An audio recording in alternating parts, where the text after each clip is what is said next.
السلام عليكم ورحمة الله.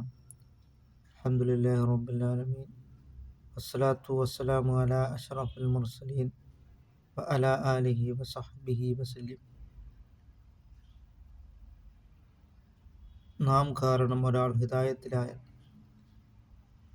നമ്മുടെ വാക്കുകൊണ്ടോ പ്രവൃത്തി കൊണ്ടോ ഒരാൾ ഹിദായത്തിലായാൽ, ഖൈറും മിനദ് ദുനിയ വമാ ഫീഹാ, ഈ ദുനിയാവും അതിലുള്ളതിനെ കിട്ടുന്നതിനേക്കാൾ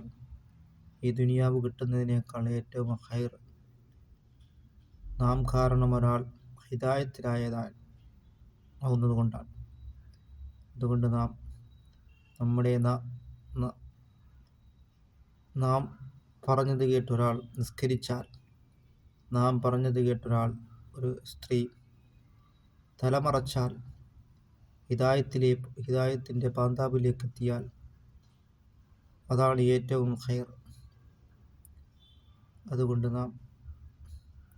നല്ല ഉപദേശങ്ങൾ മറ്റുള്ളവർക്ക് നൽകുക. അങ്ങനെ അള്ളാഹുവിൻ്റെ പ്രീതിയിലായിട്ട് ജീവിക്കുവാനും ശ്രമിക്കുക.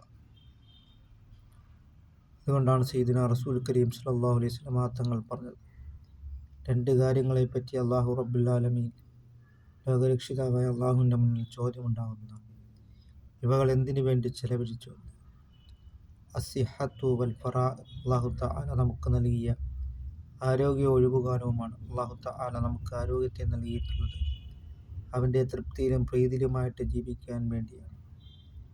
അങ്ങനെ അള്ളാഹുവിൻ്റെ പ്രീതിയിലായിട്ട് ജീവിക്കുവാനും, അങ്ങനെ ധാരാളം സൽക്കർമ്മങ്ങളും ഇബാദത്തുകൾ കൊണ്ട് മുന്നേറുകയും ചെയ്യുക. കുല്ലുമൻ അലൈഹാ ഫാൻ, ഈ ലോകത്തുള്ളതെല്ലാം നശിക്കുന്നതാണ്. ഒരിക്കലും നശിക്കാത്തവൻ അല്ലാഹു റബ്ബുൽ ആലമീൻ ലോകരക്ഷിതാവായ അല്ലാഹു തആല മാത്രമാണ്. അതുകൊണ്ട് സ്വർഗമെന്നുള്ളത് 1 കോടി വർഷമല്ല, 2 കോടി വർഷമല്ല, ഖാലിദീന ഫീഹ, എന്തെന്നും ശാശ്വതമായിട്ടുള്ള ജീവിതമാണ് എന്ന് മനസ്സിലാക്കിക്കൊണ്ട് അള്ളാഹുവിൻ്റെ പ്രീതിയിലായിട്ട് ജീവിക്കുവാൻ ശ്രമിക്കുക. അല്ലാഹു തആല നമുക്ക് നാഫിയായ ഇൽമിനെ അല്ലാഹു തആല പ്രദാനം ചെയ്യുമാറാകട്ടെ.